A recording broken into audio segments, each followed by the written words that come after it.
A Long Walk to Water by Linda Sue Park.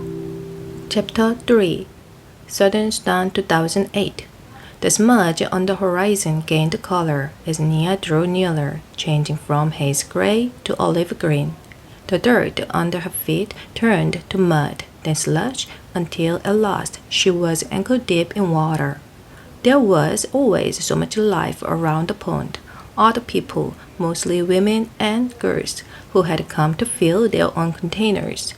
Many kinds of birds, all flap and twitter and caw. Herds of cattle that had been brought to the good gazing by the young boy who looked after them. Nia took the hollowed gourd that was tied to the handle of the plastic container. She untied it, scooped up the brown muddy water, and drank. It took 2 gulps before she felt a little cooler inside. Nia filled the container all the way to the top. Then she tied the gold back in place and took the padded closed donut from her pocket. The donut went on her head first, followed by the heavy container of water, which she would hold in place with one hand. With the water balanced on her head and her foot still sore from the thorn, Nia knew that going home would take longer than coming had, but she might reach home by noon if all went well. Southern Sun, 1985. The tears were hot in Salva's eyes. Where had everyone gone? Why had they left without waking him? He knew the answer, because he was a child who might tire easily and slow them down and complain about being hungry and cause trouble somehow. I would not have been any trouble. I would not have complained. What will I do now? Salva took a few steps to see what he could see. On the far horizon, the sky was hazy from the smoke of the bombs. About 100 paces in front of him, he could see a small pond. Between the pond and the barn was a house, and yes, a woman sitting in the sun. Holding his breath, he crept closer until he could see her face clearly. The ritual scar patterns on her forehead were familiar. They were Dinka patterns, which meant that she was from the same tribes as Salva. Salva let out his breath in relief. He was glad that she was not Nua. The Nua and the Dinka had a long history of trouble. No one, it seems, was sure where Nua land ended and Dinka land began, so each tribe tried to lay claim to the area richest in water. Over the years, there had been many battles, large and small, between Dinka and Nua. Many people on both sides had been killed. This was not the same as the war that was going on now between the rebels and the government. The Dinka and the Nua had been fighting each other for hundreds of years. The woman looked up and saw him. Salva flinched at her glance. Would she be friendly to a stranger? Would she be angry with him for spending the night in her barn?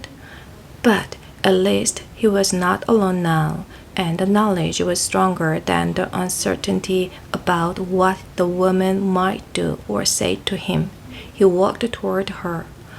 "Good morning, Auntie," he said, his voice trembling. She nodded at him. She was old, much older than Salva's mother. He kept quiet, waiting for her to speak. "You must be hungry," she said at last. She stood and went into the house. A few moments later, she came back out and gave him 2 handfuls of raw peanuts. Then she sat down again. "Thank you, Auntie." Squatting on his haunches next to her, Salva shelled the nuts and ate them. He chewed every nut into paste before he swallowed, trying to make each one last as long as he could. The woman sat without speaking until he was finished. Then he asked, "Where are your people?" Salva opened his mouth to speak, but his eyes filled with tears again, and he could not answer. He frowned. "Are you an orphan?" He shook his head quickly. For a moment, he felt almost angry. He was not an orphan. He had a father and a mother, and he had a family. I was at school. I ran away from the fighting. I don't know where my family is. She nodded. A bad thing, this war. What are you going to do? How will you find them? Saba had no idea. He had hoped that the woman might have some answers for him. After all, she was an adult. Instead, she had only questions. Everything was upside down. Saba stayed in the women's barn again that night. He began to make a plan. Maybe I can stay here until the fighting stops. Then I will go back to my village and find my family. He worked hard so he would not send him away.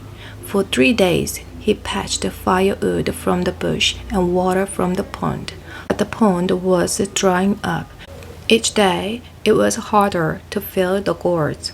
During the daytime, Saba could hear the distant booming of artillery from the fighting a few miles away. With every shell that exploded, he would think of his family, hoping they were safe, wondering desperately when he would be with them again. On the fourth day, the old woman told him that she was leaving. You have seen that the pond is only the puddle now. Winter is coming and the dry season, and this fighting, she nodded her head in the direction of the noise. I will go to the different village near water. You can't stay with me any longer. Saba stared at her as panic rose inside him. Why can't I go with her? The woman spoke again before he could ask aloud. The soldiers will leave me alone, an old woman on her own.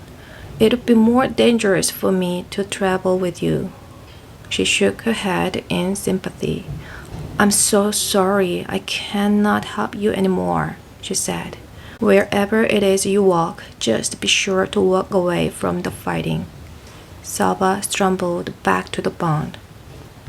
What will I do? Where will I go? The words repeated themselves 1,000 times in his head. It was so strange. He had known the older woman for only a few days, but now he could not imagine what he would do once she was gone. He sat inside the barn and stared out, looking at nothing. As the light grew dimmer, the noises of evening began. The buzz of insects, the rustlings, the dried leaves, and another sound. Voices? Saba turned his head toward the sound. Yes, it was voices. Some people were walking toward the house, a small group, fewer than a dozen. As they approached, Saba took a sharp breath. In the fading light, he could see the faces of those nearest to him. 2 of the men had patterns of V-shaped scars on their foreheads. Dinka patterns again, the kind that were given to the boys in Saba's village as part of the ritual of becoming a man. These people were Dinka too? Could his family be among them?